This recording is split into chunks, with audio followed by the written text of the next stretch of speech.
Hello, everyone. Welcome to the Newsbrowse News broadcast. Global News reports that the federal government is in talks with all provinces and territories to temporarily cut the goods and services tax, GST, on new home purchases for 1 year. This initiative follows a recent agreement with Ontario to remove the 13% harmonized sales tax, HST, on new homes valued up to $1 million. With a maximum rebate of $130,000 for homes up to $1.5 million. Federal Housing Minister Gregor Robertson stated that provincial governments would be expected to either contribute their own funds or introduce new legislation to support such agreements. The minister emphasized that the goal is to infuse some momentum in the market and prevent potential layoffs in the construction sector, particularly in struggling markets like Ontario and British Columbia, where low pre-sales are anticipated to impact housing starts. Vancouver Mayor Ken Sim has already called on BC Premier David Eby to secure a similar housing deal. The Canada Mortgage and Housing Corporation predicts a decline in new home construction through 2028 due to rising costs, subdued demand, and in surplus of unsold condominiums. Housing advocates in Quebec are expressing profound disappointment and a lack of hope that the province's social housing crisis will be adequately addressed anytime soon. According to the Canadian press, nonprofit organizations like Brique par Brie, which builds housing in Montreal, are struggling to secure necessary funds for new projects, even with city-owned land available. They report that Quebec's March budget, despite prior promises, failed to deliver major investments, allocating funds for only 1,000 affordable housing units over 3 years, a figure advocates describe as woefully insufficient. Ambroise Henry of the Association des Groupes de Ressources Techniques du Québec highlights hundreds of ready-to-go projects stalled due to public funding gaps. Frappru and ACHAT estimate a need for an additional 231,000 social housing units in the next 5 years. Meanwhile, Montreal has over 12,000 people on social housing waitlists, and asking rents in the city surged by nearly 71% between 2019 and 2025.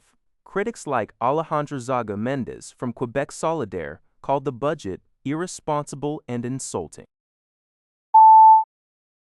CTV News reports that the federal government is committing $412.9 million over 5 years to renew its Pacific salmon strategy. Fisheries Minister Joanne Thompson announced the funding in North Vancouver, emphasizing the continued commitment to protect and rebuild wild Pacific salmon populations. The initiative, initially launched in 2021, focuses on collaborative efforts with the BC and Yukon governments, Indigenous peoples, harvesters, scientists, environmental and stewardship groups, and West Coast communities. These partnerships have been crucial in restoring salmon habitats, combating illegal fisheries, and modernizing or building over 70 hatcheries.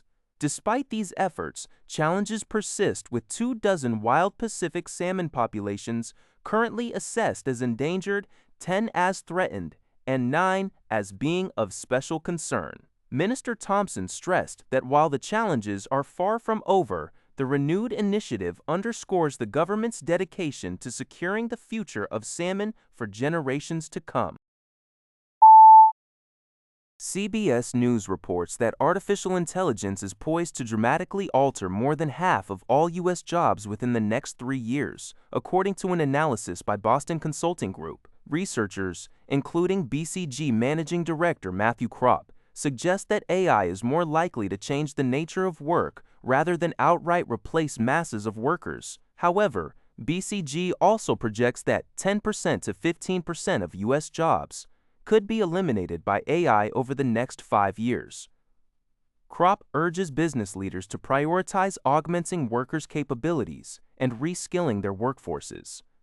He highlights that jobs requiring physical presence or interpersonal skills, such as plumbers or therapists, are less likely to be impacted. Conversely, professions like software engineering may see increased demand due to AI reducing costs, while many call center positions could be eliminated as AI handles routine inquiries without increasing service demand proportionally. Economists also anticipate new job categories emerging, though their nature remains unclear.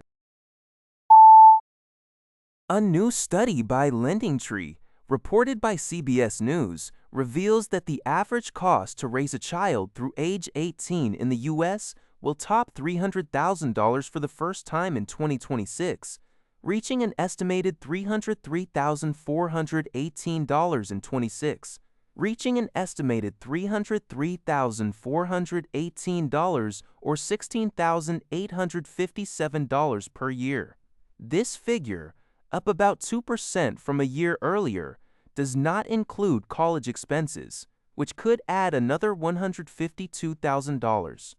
The calculation is based on typical expenses for a couple earning the U.S. median family income of approximately $100,000, factoring in tax incentives.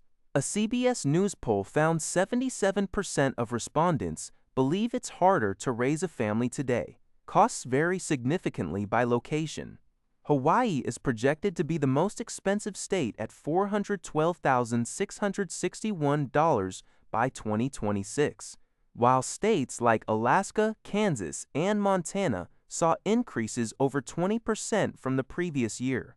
Although some child-related expenses, such as infant child care, saw a slight slowdown, the total cost now approaches the median sales price of a U.S. home. That's all for this video. Thank you for watching. See you in the next video.